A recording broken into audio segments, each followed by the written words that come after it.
Hello, everyone, and welcome to Conversations in Horror, the podcast. I'm your host, Kevin L. Powers. I'm also the owner, operator of Something Wicked Entertainment and Events, and I want to welcome you to our program today. Now, what we love to do is we love to take an individual film and we like to have a conversation about it, which means that we critique, analyze, kind of get into the nitty gritty of that movie in order to kind of see what makes that movie tick.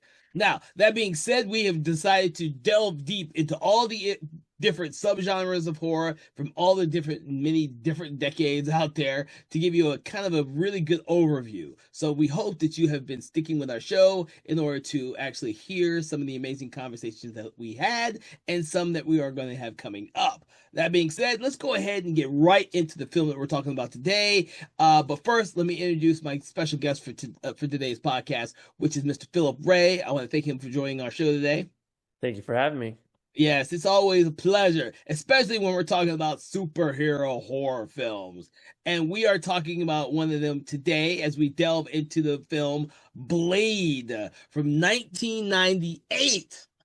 This is the original Blade that starred Wesley Snipes and more or less kickstarted what we call the modern renaissance of superhero and comic book movies that continues today. So it's going to be interesting talking about this film, and it's always interesting to talk about superhero or comic book based films. So let's get right into it by asking you, Philip, exactly how did you come upon this film, and what were kind of your general impressions of it when you first saw it? So with Blade, I have an interesting thing with this. I had not seen it until earlier today, for the podcast. I really wanted to watch Blade for the longest time, but I just never got around to it when it came out in theaters.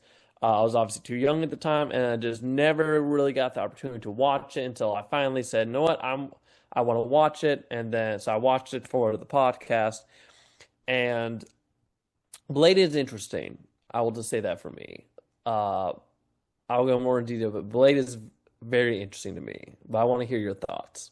Okay, so I saw this film when it very, very first came out. Not only was I a huge fan of the comic book or character, I don't think I ever read a Blade comic book before then. I'd read all the older comic books that Blade was in.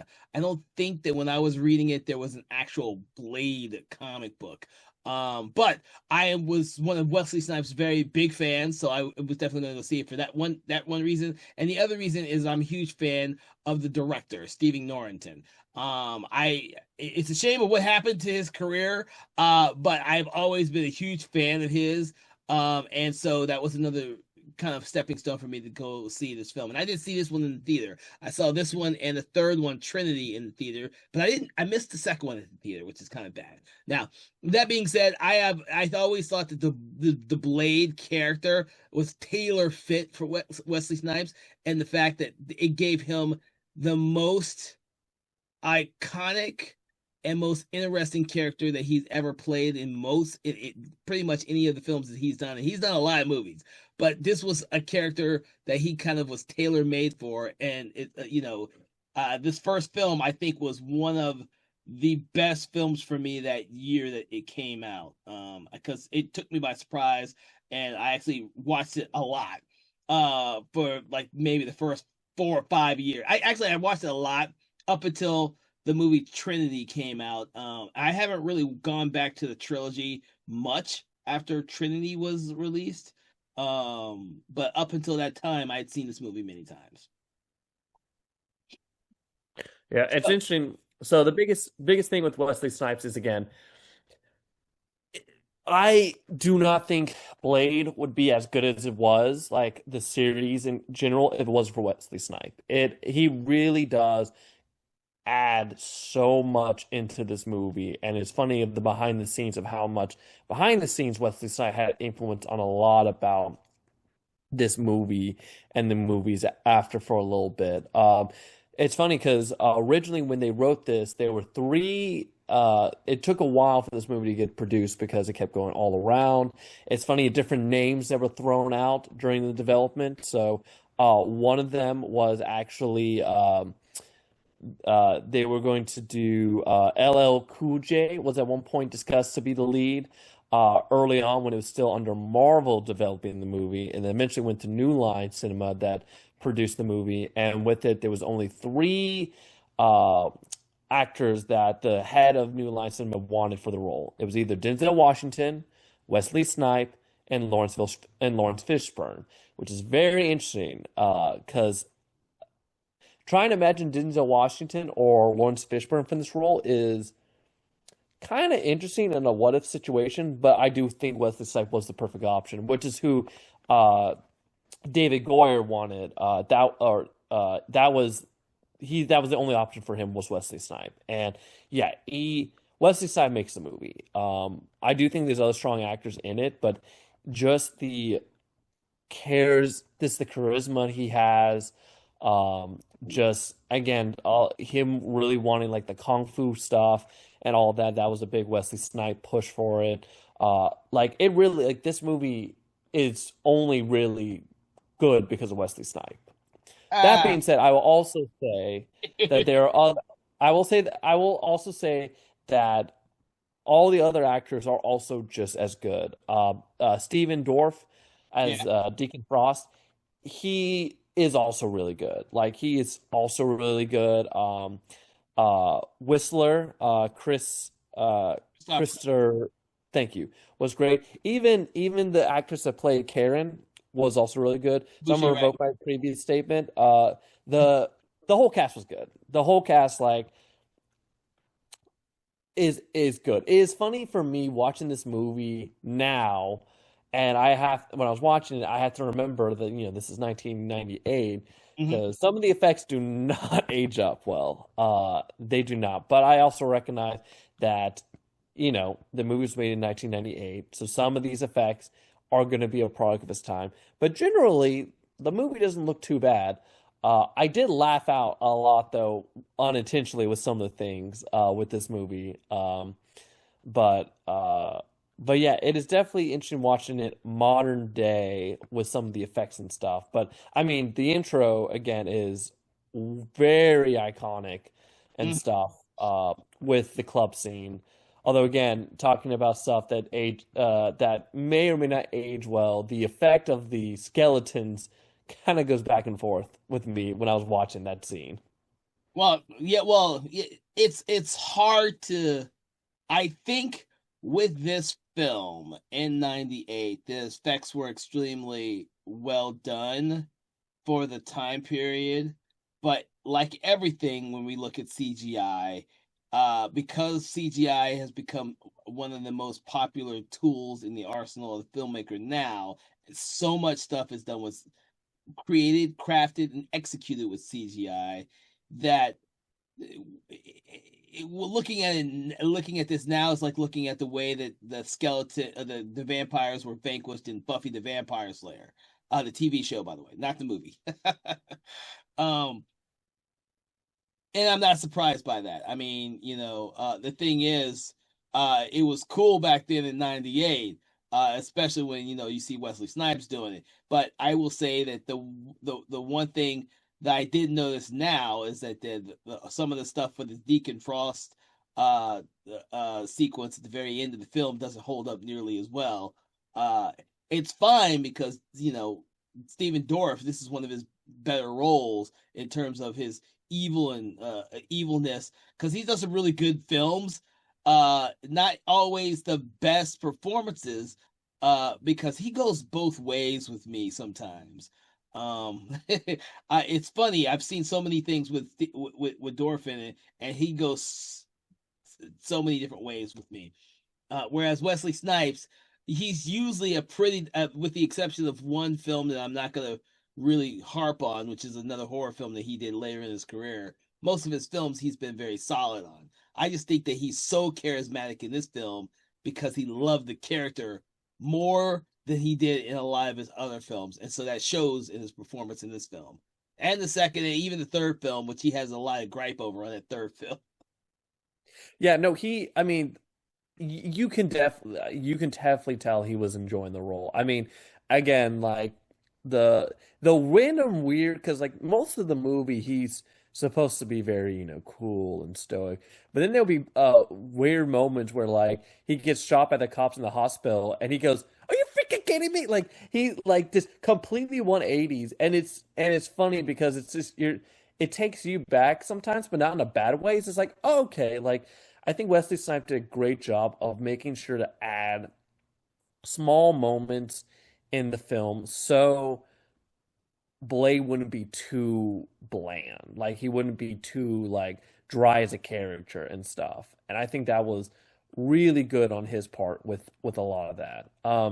With the whole Deacon Frost like fight at the end and stuff, I agree. Like some of that was not, but it's funny how we almost got even a worse looking effect because originally the ending was going to be Deacon was going to become a giant like blood vortex thing that you can find online, and it looks horrendous. And it is very, I mean, watching that, it's like I'm glad they went with what they did with the just the fight scene at the end, then having him be a weird little that would have definitely aged the movie a lot if they had went with that original cut.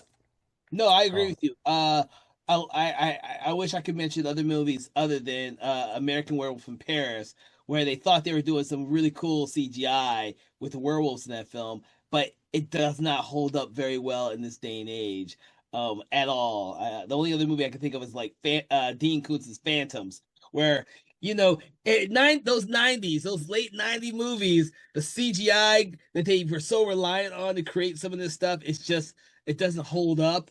It's unfortunate, but yeah. Thankfully for this film, and I think one of the staying powers of this film, and why, even now with Ryan Reynolds, who starred in Blade Trinity, is trying his best to try and get them Marvel Studios and Disney to do a Blade Legacy movie with Wesley Snipes, is the fact that I think a lot of people just really love seeing Wesley Snipes in this character, and it was so it like the moment, like you said, when he has those little lines towards the cops who are shooting at him.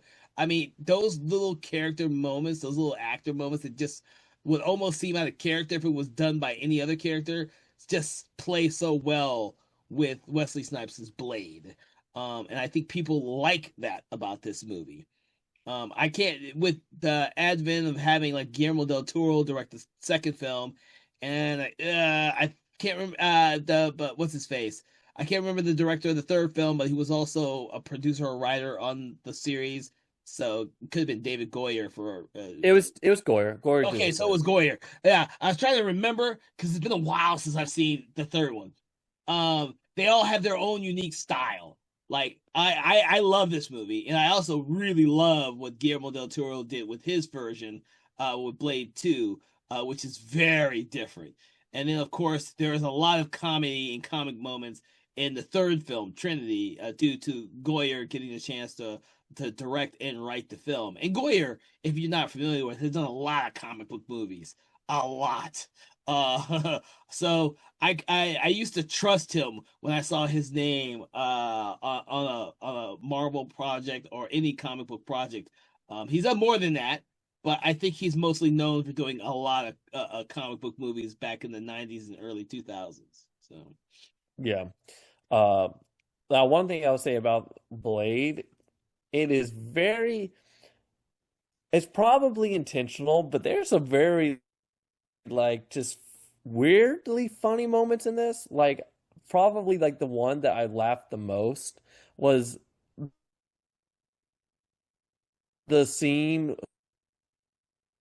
Frost meet and they're outside and they're trying to they're doing the whole join me type of conversation and Frost is using a little girl as hostage and stuff. yeah. And then and a lot of times in a scene like that, it's just, like he, throws her like it's like, oh, okay, you gotta distract you, throws her. He throws this little girl through a freaking stand and she goes through it onto the street. And I remember when I saw that, I just started laughing because it was so ridiculous. It was just so weirdly funny. And then I was thinking, oh, okay, it's gonna be revealed that she was a vampire. And then it was like, no, she runs away. And I was like, that was a little girl. I was like, so he just like that. It was such a weird, funny moment of like I was not expecting of like why? I was like, why? Why would you do a moment like that? Other than like, again, I think I'm assuming it was intentionally supposed to be weirdly funny. I don't know. For me, I don't know about you, Kevin, but like that's the scene that made me laugh. There are some moments in this where also it was I laughed that definitely was not meant to. Like, in the train, like they're flying around the train and stuff, and then Yeah. like they're trying to get out and stuff, and he grabs the runaway train to like get out of there and stuff. It looks so goofy that I was just like, and again, that goes with the CGI, but I was like, oh, she died. Like with the whip, like the way it was cut and the whiplash, I was like, oh, at least Karen's dead. Blade is gonna have a major whiplash and stuff. But I started laughing because it just looked so goofy of the scene and stuff. I don't know. I don't know if what your thoughts are with that stuff. Especially the last thing I'll talk about is Quinn, who is a reoccurring character throughout the movie, who Mhm. is who is so goofy the entire time, which apparently that was the only reason that happened was because Quinn was supposed to be taken out early in the movie, but because how funny Donald Logue was, he decided to keep him throughout the movie just because how silly he was. Well, what's funny is when you mention that is this was a movie where I realized who he was, and I used to follow the films he used to do after this because I loved his character in this movie. Uh, and he's done some great fucking films. And he has that sense of humor in everything. I mean, I loved him in the TV show Gotham. I mean, dude, he's so good. He's as an actor, and I think the comedy is very intentional. If you ever saw Norrington's, the director's first film, Death Machine, it's very intentional. It's just his style. It is a shame that he has not directed a film since The League of Extraordinary Gentlemen, which became like his swan song because of the stigma with Hollywood, and when someone does something against the Hollywood system, they get blacklisted. He's been blacklisted since that damn movie and not being given the chance to direct another movie since then. Um, but he got that job based on how successful this was and what he did to this. This is a very visually stunning movie. The cinematography and everything. And if you watch Death Machine, it carries on from that. And even in the League of Extraordinary Gentlemen, his style is very present in all three of those films there. And it's almost a shame that he was followed by Guillermo del Toro, which is a hell of a lot more style than his film. So his film and this film itself gets overlooked sometimes based on Blade 2 and what was actually in that film. Or and people who preferred the darker horror aspects that Guillermo del Toro brought into the film versus those that Stephen Norton brought into, which were much more lighter, much more comedy, and much more action oriented. If you didn't, since this is your first time seeing this, I'm assuming you have not seen Blade 2. Have you seen Blade 2? I have not seen Blade 2 as of this recording. I have Okay, so not seen yes, Blade there Trinity. there is a distinct difference for each film in this franchise based on the director's taste. And you will hear people say that Blade 2, that was directed by Guillermo del Toro, is like a straight up horror comic book movie. It is much different than this one, which tried to keep that action aspect within the story and the film itself. Um, and I was thinking of something else, but I can't think of it now because I can't think of the other comic book movies that came out this time that were successful, if there even was any, to be honest with you. So, Yeah, because this is right around. This is a little bit before like the other big like superhero movies that came out that started the Renaissance. Again, like this was, Men in Black came out a year before this, which is not directly superhero, but is still kind of comic book. It's yeah. a yeah, but that's a to be honest with you, it's an obscure comic book that even I have trouble finding, and I can find a lot of shit. It's an obscure comic book, and from what I've read, it's nothing like the comic book really. They just kind of took the concept of it and made it into a movie. But when was the Men in Black released? Men in Black was released in the year before, 1997. So, oh, okay. Yeah, it'd be interesting to go back and see what were the popular comic book movies of that 96 to 2000 era. Batman and Robin also came out the year before, Oh my God. and Buffy the Vampire Slayer. So, The movie, Buffy, or the show? No, that's the show. uh, This is the movie's much older. the TV show, Yeah, I'm about to not say the the movie. movie's much older. I have not seen the movie in so long I couldn't tell you anything about it. uh yeah, I couldn't tell you anything about it. But yeah. Yeah, I'm not the plot is interesting for this because to be honest with you, was not even when I saw this film for the first time, I was not familiar with the Whistler character. I did not remember ever reading about the Whistler character in the comic books or any of the comic books. So But that's actually because the Whistler character was an original character for the films. He was not a character in the comics. This was a ah, yeah. see, I didn't even know that. I it just when I was a kid, I never I never read about this Whistler character. But he seemed like a natural fit for the trilogy. Oh yeah, no, I mean he definitely did. And again, it helps a lot that you've got a good actor. You got a good actor behind it and stuff. Like it does make sense. It's funny. John Voight was also another consideration for this role. That I think he would have also did a good job, but like I do think but Chris was definitely like the again, he does a great job. Like there's not really anyone in this movie I'd be like, oh yeah, I would cast someone else.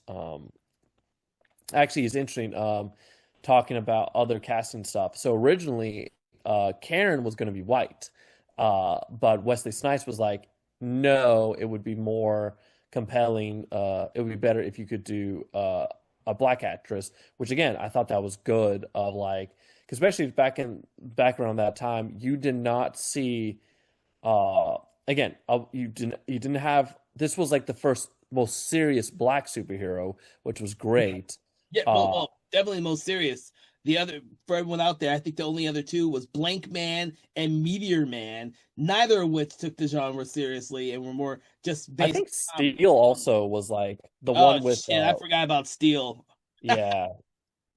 Still, my So God, I can't believe fucking Steel. Oh shit. so I definitely the again the cultural significance of this movie again is definitely well noted and well like fit with it. I will talk a little bit more about some of the now with the story talking about that there is it's generally fine. It is, stereotyp it's kind of hard of like not being like unstereotypical with some of the stuff here. Uh Council of Vampires is cool. Again, you always have to have the Deacon Frost character of like being the young upstarter who's trying to do something different. It's fine. I did find you always have to have a prophecy. So like the prophecy with, Blade being the one to help with this and stuff is very like stereotypical and stuff.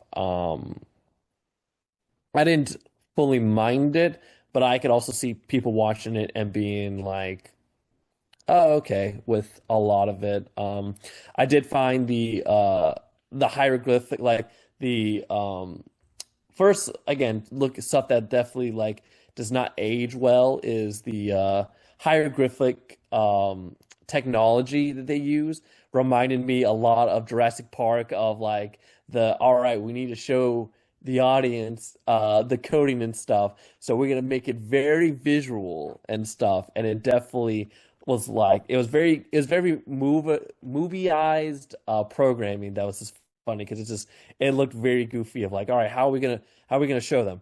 Well, let's just have these green little like figures all around, and like somehow the program is showing you that, and Yeah. yeah. Yeah, no, I can see that. No, that's fine. Yeah, in this day and age, in this day and age, it would be something much different. But it's interesting because I do remember when this came out, there was not an appreciation or respect for comic book based movies. No, Marvel, this definitely had a mixed reception from critics. yeah, it was this weird thing where the reason because it was successful, people took notice of it. Um, but I mean, to be honest with you, it was probably one of the most unusual comic book superhero type movies out up until that time period. No one had ever really attempted a horror slash action vampire comic book hero film at the time. They more or less stayed traditional with the Superman Batman tropes. And you mentioned, the version of DC Steel, which came out in '97. I mean, it tanked at the box office. It's regarded as one of the worst films ever made. But you know, back then, superhero movies didn't have any like history. There were, what we had was Batman, and what we had was this Christopher Reeve Superman, and that was pretty much all the reference that people had for these films. And then, of course, Blade comes out, and Blade is completely different than any of those. And even the ones that were comic book movies that didn't want to say they were comic book movies, like Steel or the Dolph Lundgren, The Punisher, or even the Captain America movies, which, if you've seen those, are pretty god awful as well. The early Captain America films. I mean, the I think the most we had was the Doctor Strange TV movie that no one remembers. Uh, and some of the other films like that were produced because it just wasn't respected. Box office makes people respect you. Hmm. Like uh, uh other than like the Tim Burton's Batman, this is also one of the few times we saw, and even with Tim Burton's Batman, there still was like a very comic book-esque to that movie. This is really, I mean, that was one of the things with the writing and stuff when they were writing the script is they definitely wanted to feel more realistic mhm. than feel like a comic book. Because, I mean, honestly, it's like you watch it and it's like it doesn't really feel like a comic book. Like it feels like just a vampire movie, and Yes. like it really does. Which was purposeful, and I think that helped a lot of it. They try to be very modern with this approach, and I think they did a good job with that. It'd be interesting to ask the director what were some of his intentions for this film, since it was kind of, opening up a new territory for the comic book movie. After that, we would get all the other types of comic book movies that would come out and also be successful. So, Actually, he did say so. Goyer said some of his inspirations were Vampire in Brooklyn and Dust Till Dawn. So oh Jesus. yeah, because he was trying to get away from he was trying to make vampires serious again and not have them be kind of romantic characters like Interview with the Vampire. So yeah, so Dust Till Dawn and Vampire in Brooklyn was like two approaches he was trying to take with the vampires here, which again, I think it's done a good job with that. Well, Because yeah. originally New Line wanted this movie to be more of a spoof than anything. Like wasn't going to be a serious movie. Well, that just seems sad. Oh yeah, no. And interesting. There's a lot of what ifs that's interesting because before this, Wesley Snipes was trying to make a Black Panther movie. Yes. Uh, Yes, I yeah, knew that. and then that didn't happen, and then he jumped onto this, which a Wesley Snipes Black Panther movie sounds amazing. I don't think it would have done the best. I don't think I'm not trying at that time. I don't know if it would have done great. I definitely think between the two, Blade being produced at that time was a better choice. I don't think it would have done nearly as well either because of the reception for I'm trying to make sure. The Shadow, and what was the other one? I think The Shadow, which came out a few years before that, and The Phantom, which came out in '96. I had to look those up to make sure that the years were correctly. Both of those tanked at the box office. Neither one was well received, and going and those are very traditional comic book movies, by the way. If you haven't seen The Shadow or The Phantom, they're very traditional comic book movies of non-traditional comic book characters. Like they're more like old school pulp noir comic book characters that they try to make audiences actually care for. Of which I saw both of those at the theater too when I was young. Like even when I was young in the early '90s and so forth, I was always a comic book geek, and so I always flocked to these movies when they came out. Didn't matter which type of character they were. If I was familiar with the character, I'd go see them. Um, but no one else would go see them. And so if I'm not mistaken, Blade was one of the most profitable ones that wasn't Batman or Superman at the time. And then of course after that, 2 years Yeah. later, we get X-Men, which instead of being close to the X-Men comic book, it steered more to more realistic undertones. And so and which is what Blade does, which is why it was so successful as well. And then that whole thing was between the Blade films and X-Men, it just started this whole modern day trend of comic book films dominating. Not nearly as well as the Avengers yet. We hadn't gotten there yet. But they were really successful, except for when they stuck too far out on a limb, like with the Catwoman movie, that is better left unsaid. Yeah. It's interesting because one thing that another movie this is similar to, and I don't know if you got the if you thought about it or not, but when I was watching this, there's a lot of Matrix feels with this, especially with the fight scenes. I mean, there's literally a bullet slowdown moment Yep. when Blade tries to fire at Deacon, and like there's a slowdown moment. Does not look as great. That definitely was a fact that didn't look the best, but again, it was 1998. But it's very funny of like watching a lot of this, and it's like, oh, it is very funny. This feels like a lot of Matrix, but this came out before the Matrix by Yeah. a year. Yeah, I'm not surprised, to be honest with you. I think that we sometimes forget this film's influence and success on subsequent comic book movies and other films. And it doesn't help that the main director, Norrington, has more or less been blacklisted from Hollywood. A lot of people who think about Blade think about the controversy with the third movie, and the animosity that supposedly erupted between Wesley Snipes and Ryan Reynolds, or they think about Guillermo del Toro's Blade 2 more so than they come back to this film, which is fine. I do know that the comic book sequels, we love that trend of not having the same director come back for subsequent movies so that each film feels completely different. I'm actually glad that that trend is gone. With kind of with the modern aesthetics of trying to bring back the same directors to kind of do more than one movie.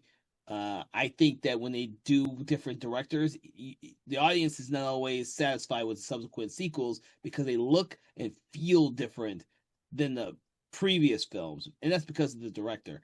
So I say this Yeah. because I don't want people to forget who Stephen Norrington is. He was a promising young talent whose career was cut short by the controversy that surrounded the League of Extraordinary Gentlemen. And this movie proves that if he had been given the chance to excel past that film and that whole debacle, he could have been one of the more. We'd probably be seeing Marvel movies with his name on them right now. Yeah, it's interesting too because some of it's kind of his own. There's a moment that's a little bit of his own fault because they did offer him Blade 2, but he didn't want to do it. He wanted to do a different he didn't want to do a different movie.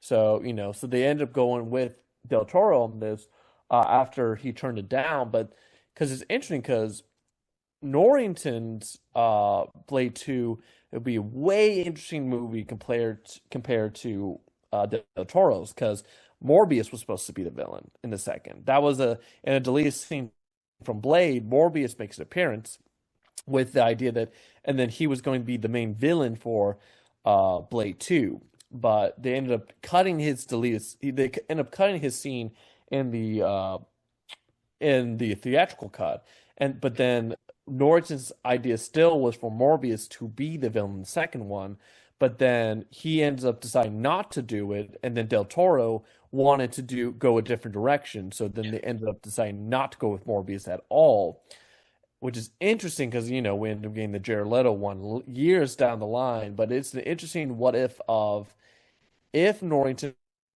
had not said no and did the second movie, and we got Morbius as a villain, and kind of this, it's kind of interesting to see what the trajectory of Blade would be, what Morbius would be, uh, and even Norrison's career, because since he decided not to do Blade 2, and then the next thing, like you said, was The League, which ended up, bombing. And it's funny because if he had done Blade 2, he would have not done League.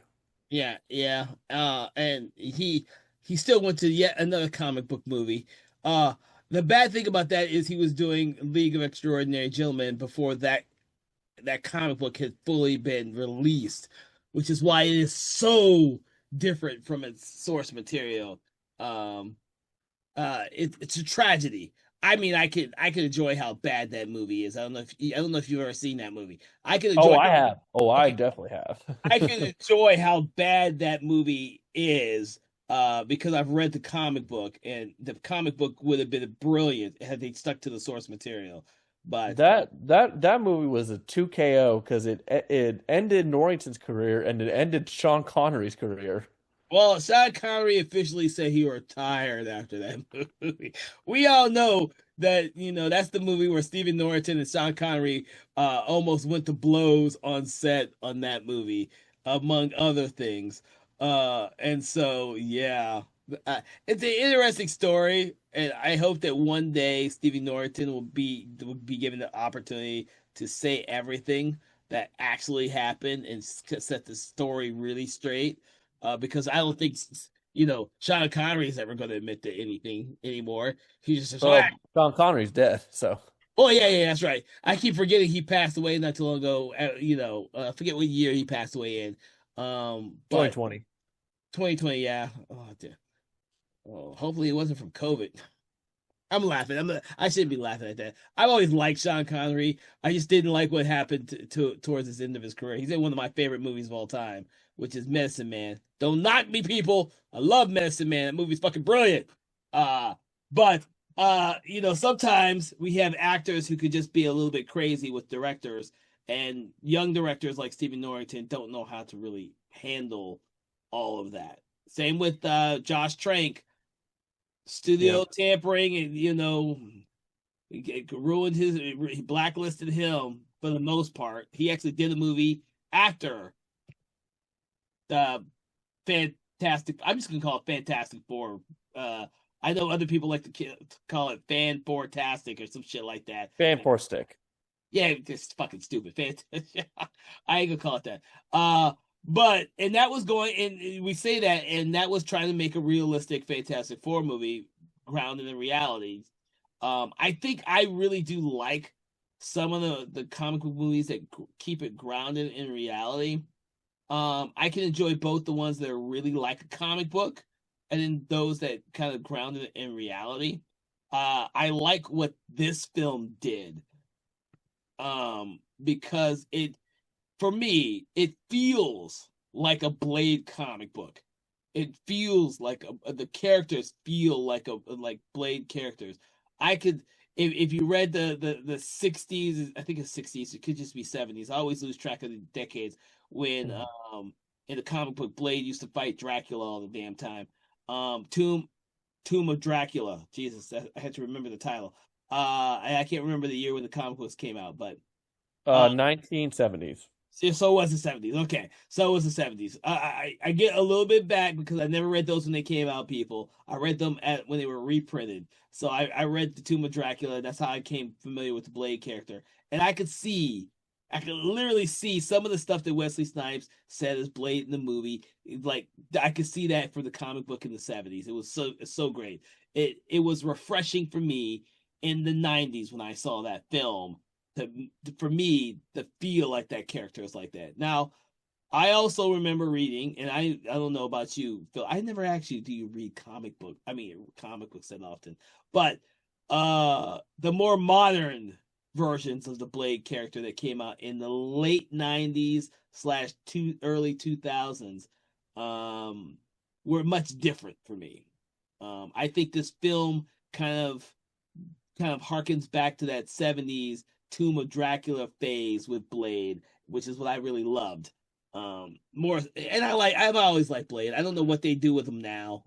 He can't fucking die. He and yeah, he's all around and stuff, and it's funny because with Wesley Snipes' Blade, he again, you always know when an actor does a good job with a character is when you see the reflection in the character in other medias. And definitely, if you look at Blade's portrayal before this movie and Blade's portrayal after, they're definitely the modern Blades are definitely more reminiscent to Wesley Snipes Mm. than before. Just kind of how like again when when Samuel Jackson did Nick Fury, how we saw the modern day Nick Furies look a lot more like Samuel Jackson. Same deal with like Robert Downey Jr. and Iron Man. Like it is very much like when you know an actor does a character right, when the comics then start making the character look like the actor a little bit without getting sued. Um, Hey, I love it on the Punisher comic books when it looks like Thomas Jane. I'm just saying. yeah. Uh, oh So shit! Which I never, for everyone, I've never read those issues of the Punisher. I was from the early '80s. I was in the '80s and '90s reading Punisher. So, unfortunately for me, I did not get along with the time when Thomas Jane was depicted on as the Punisher. I'm sure I would have loved it back then. I don't read those type of comic books. That's why I was asking you if you read comic books or not. I don't read superhero comic books. I read generally everything else but superhero comic books. I've read a little bit. I don't read often. If there's something that interests me, I'll read it. But I usually, the way we can go on a whole different rant about comic books, but I mean, generally my problem with comic books is that they just, because of the way the media is, they never end. So it's just kind of like, oh, this character dies. Don't worry, they'll be back in like a next issue and stuff. Like unless it's a limited series, it usually is just I don't know. Comics get stupid very easily. Um, You know, you sound like the reason why I stopped reading Marvel and DC superhero comics is because it doesn't matter. It can kill somebody and they'll just reboot it a year or two later. And I got sick of that. And so I just stopped reading those superhero comics altogether. yep. But generally with Blade, like again, I think I will say there's one I'm gonna do a nitpick here. One Okay. thing that I noticed with the movie, um, two things I noticed with the movie. One of them was when I saw the club scene and I saw even though the vampires and then they turn into, the skeletons and stuff, I was like, oh, that's kind of cool. And then I noticed throughout the rest of the movie, for most of the movie, when Blade's fighting, he's very bad at killing people. For a while there, he just kind of fist fights and all that stuff. But a lot of times, like when I noticed when he was like shooting people and they didn't die, and I was like, oh, what's going on? And then they introduced the idea of familiars and stuff, and I was like, oh, okay. And oh, so that's why a lot of these people they're dying. The henchmen are dying. They're not like becoming skeletons because they're all familiars. And I was like, oh, that's kind of a mini cop out because probably budget wise, if they had if all of these henchmen were vampires as well, and then they became, they did a skeleton effect, the budget will probably skyrocket. But I was a little bit like, uh, movie, but like, there's not as many vampires as I would think. I also thought that Blade was very inefficient in the club because he let a lot of vampires run out that night and stuff. He wasn't Like, trying to kill everybody. He's just making a point. But I don't but his think point is to kill all the vampires. His point is he needs to kill all the vampires, and he well just let a bunch of them run away. Oh, his point was to go after Quinn. He knew Quinn was there because he's after Deacon Frost. He doesn't need to kill all the vampires to get the Deacon Frost. He's been hunting Deacon Frost for a while there. Uh but the thing is, that whole club sequence beginning of the movie is still iconic and highly memorable, and I cannot not mention the fact that we have one of our cult actresses, Tracy Lords, in that whole opening sequence, and she's amazing in the film. And this one, I'm sure you have no idea who Tracy Lords is. You should, you need to look her up. She's a cult icon in terms of occult movies. She's done a lot of them, and she has a extensive background. But she is the main vampire that brings in the one human into the whole thing. And so she's like, when I saw this movie at the theater, I kind of knew she was in that sequence. I thought she was going to be a main character, but she really is only in that beginning sequence, and that's it. uh Yeah, it for me I will put a little slight nitpick as I it set the tone for me of I when with this vampire movie I'm expecting Blade to fight a lot of vampires, and relatively speaking he does not fight a lot of vampires in the movie. It's mostly in the club scene, and then obviously he keeps keeping Quinn alive when he should have killed him a long time ago. But he kept letting Quinn live for so long, and then you've got the obviously the finale and stuff. But I was like, really, Blake just kills a lot more of the familiars than he does vampires and stuff. And I will admit that is a small nitpick for me with the movie. When I first watching it, I was like, oh, not as many vampire killings. Like again, that club scene's done so well that set the tone for me of we're gonna see a lot of vampire killings, and then it's like, no, not really. that's because he's walking around during the day most of the time, and most of the vampires are hiding away except for Deacon Frost. I do find it, yeah, it's so it's interesting. It's interesting because I do like the kind of concept of the conclave of the vampires, and the fact that there's that Deacon Frost is the half the what do you call it? He wasn't a natural born vampire. Forget Yeah, what. he was. They call him not a pure blood. They call him impure. They call him a half breed. There we go. Half Call him a breed. half breed. It's interesting that they call him a half breed, but he's the only one among the group that is a half breed. So I always thought that was kind of odd. But Yeah, that is, and I'm saying this as someone who hasn't watched the other two movies. That was one thing too. They didn't do a lot of. I know one thing they cut in this movie apparently that they explore later in the series is like the concept of okay, if you like basically how do vampires feed if everyone's a vampire, and the concept of them, harvesting some humans, basically the giant blood bag stuff that they later do in Trinity and stuff is what I found out.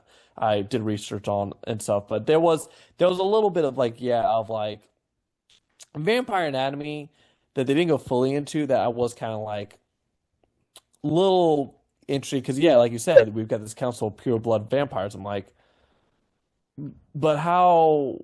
I mean, we know how Blade did it, but you know, it's like it's you just go in that rabbit hole, and it's one of those things of like you don't think too much about because you'll be like questioning a lot. yeah, no, I agree with you on that. Yeah, yeah. I will say, if you think a little too much about this movie, you might see some holes that start to pop up. I do, yeah. I will not disagree with you on that one. Because one big thing I will nitpick about is Blade finding. So in the movie, Karen discovers that using EDTA basically makes vampires explode. Blade should not know about that. Blade should not know. He uses that in the finale. He should not know about that because in the scene when it's played out, Karen is showing Whistler about it, and Whistler dies. So there is no way Blade would have known by EDTA because Blade was not in the scene when she showed it off. I understand again the movie logic of we introduce this thing, it's got to be the finale, but the way it was written, and Blade should not have figured that out. Interesting. I didn't think about that, but you're absolutely right. Movie logic. We're just missing a couple scenes that were important there. Yeah, I do know that they cut. I do know that that this was one of the movies when they did like it because I think the movie was 120 minutes theatrically, but cut wise, it originally was 140 minutes, and cut the they ended up cutting and doing a lot of reshoots, which actually delayed the movie for a year apparently. Huh. But but the first test screening did not go well, so they cut things, they reshot some things and stuff, and I think and again, so probably some of that stuff may have been the reason it did not. Some of the scenes like that, little plot holes and stuff. Also, another thing that got cut, Stan Lee. Stan Lee, this is one of the few Marvel movies that's before Stan Lee passed away that he was cut, that he did not make an appearance of because he was cut.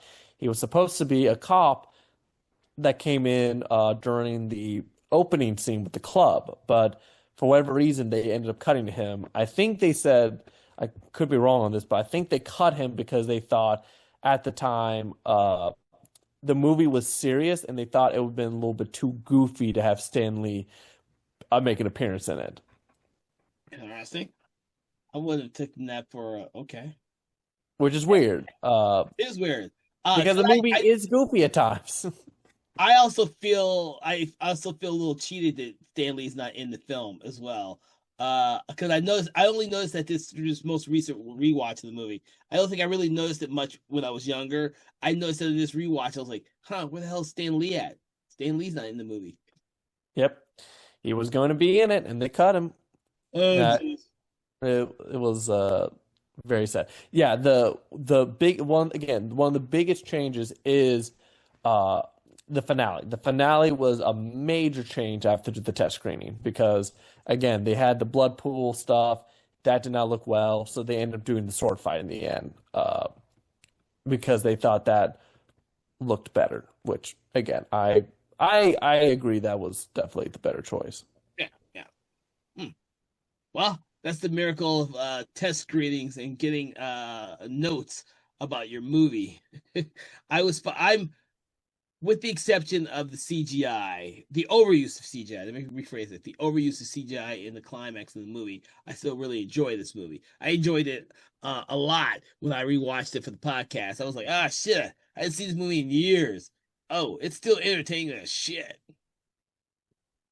Yep. Which is hard to say. I recently did a rewatch of the Dolph Lundgren Punisher, and that's not good. I don't know why I liked it so much as a kid. That movie did not age well at all. So I'm glad we have Punisher Warzone and the other Punisher with Thomas Jane in it. And I'm sure Marvel's thinking about one day, or they're doing a special with what's his name? I can't remember the actor's name. Ah, crap. I wish I could, but I can't remember his name. So, uh, What character? Punisher in the new Marvel, Oh yeah, yeah. Oh, John Bernthal. John Bernthal, who I fucking love as an actor. Like, Yeah. I fucking love him in just about everything he's in. So I'm really looking forward to that. I do. I was looking for Mahershala Ali to take over for Blade. I really was really interested. I love that actor. I think Wesley Snipes was brilliant in the three movies that he was in. Like I said, up until Trinity, and I like Trinity, don't get me wrong. I was constantly rewatching the three movies, but I mean, it's a franchise I just never really went bothered to go back and revisit. Until of course, Deadpool versus Wolverine, where we got to see Wesley Snipes return as Blade, and it was shit. This is right back to the where it was before. This is awesome, great. Let's get him in another fucking movie. I am along with Ryan Reynolds with saying that we should just get another fucking Blade Legacy movie. It would be the first superhero legacy movie that we've seen, really. It would be great to have him come back. I think there's some more room in the world, in the MCU, in the multiverse for Wesley Snipes Blade and the Mahershala Ali Blade. I would love to see it, but Yep. No, I definitely think that I with Blade generally is such an interesting character. And yeah, I was originally really excited for Mahershala Ali's casting as Blade. I was all game for it. But I think again, talk about this movie in comparison. mhm. I think the biggest thing, and this is the problem why Marvel's MCUs has not worked with it, is trying to not make a rated R Blade. Blade, I think, has to be rated R. I don't think you can, unless you have a really good script writer, I don't think a PG-13 Blade could work.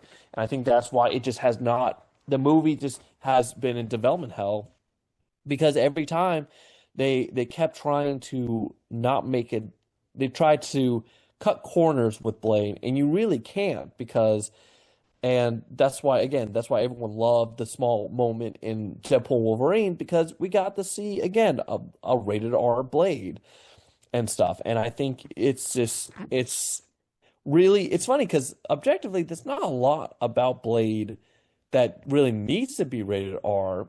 It's just that I think with rated R, when you do something rated R, I think the script writers are not limited about ideas, and sometimes they are if they do a PG-13 movie. And I think that's a big thing is that too way too limited on what he was going to actually do. And honestly, it's like, yeah, there's right now, unless they're willing to, go back on it, I think they really need to I would say either, yeah, if they want to just do Wesley Snipes with the legacy, I'm good with that. As long as Ryan Reynolds is connected to it. If not, if they want to do Mahershala Ali, I'm good with that too. But they have to take note about this first movie of you have to be able to be rated R to take risk. Yeah, I mean, this one was rated R, so uh, Yeah. you know, it's violent. It should be violent. It's a vampire film where Blade's a half vampire daywalker killing people. It should be fucking rated R. Um, and I think that's what audiences want. That's what we want to see. Whether or not Marvel can come up with a story that will satisfy that need and also satisfy their shareholders' need and share and bring it down to a manageable budget, because that's the big thing about this is that in order to make it a manageable budget for a rated R film, it needs to be done much lower than what you might expect. And a Blade movie could be astronomical in this day and age in terms of CGI, depending on the villain that they decide to go with. Oh yeah, I mean it could definitely look good. The current rumor right now is that they have given up on doing a Blade solo movie and that they're going to introduce the character through a Midnight Suns movie, which I think is not the route to go with. But Yeah, I can't remember who we've had a discussion about that. Maybe it was you and I, or it was someone it else. was it was we actually had this discussion a couple days ago. Okay, yeah, I was trying to remember because at the moment of this taping, I've also was taping an episode on Wes Craven's Swamp Thing, and so superhero movies are kind of in my brain right now, so I'm losing track. Yep. So, I mean, the thing right now is yeah, so because right now the modern version of the current room right now of MCU's going to do a Midnight Suns, and that's how they're going to introduce the Mahershala Ali's Blade, which I it's yeah, because it's also like that's their way going to be introducing Ghost Rider. Moon Knight's already got his thing, so he's good. But Man Thing, who's already had his thing, are some characters, and it's just, I don't know. Uh, No, but yeah. we could only guess what the future will hold, but I do know one thing that the future will hold, and that is us discussing later in this program Blade 2 and Blade Trinity. because those will fit right in our wheelhouse here on our show. With that, Philip, is there anything else that we need to discuss in terms of Blade? Well, as of this recording, there's only one Blade. There's ever going to be one Blade. All right, so I want to thank you, Philip, for having this conversation with me about the film Blade, starring Wesley Snipes and directed by Stephen Norrington. For everyone else out there who's listening to our podcast, what we love to do is we love to rate the movie based on our scale that starts with 1 and ends with a 5. 1 being poor, 5 being amazing. But what we like to do is we like to take an object, a quote or saying within the film to attribute to our rating. Where on the spectrum, Philip, would you like to place Blade from 1998? And what object, quote, or saying do you want to use to attribute it? I would do 3.5 dudes ice skating uphill out of 5. Okay.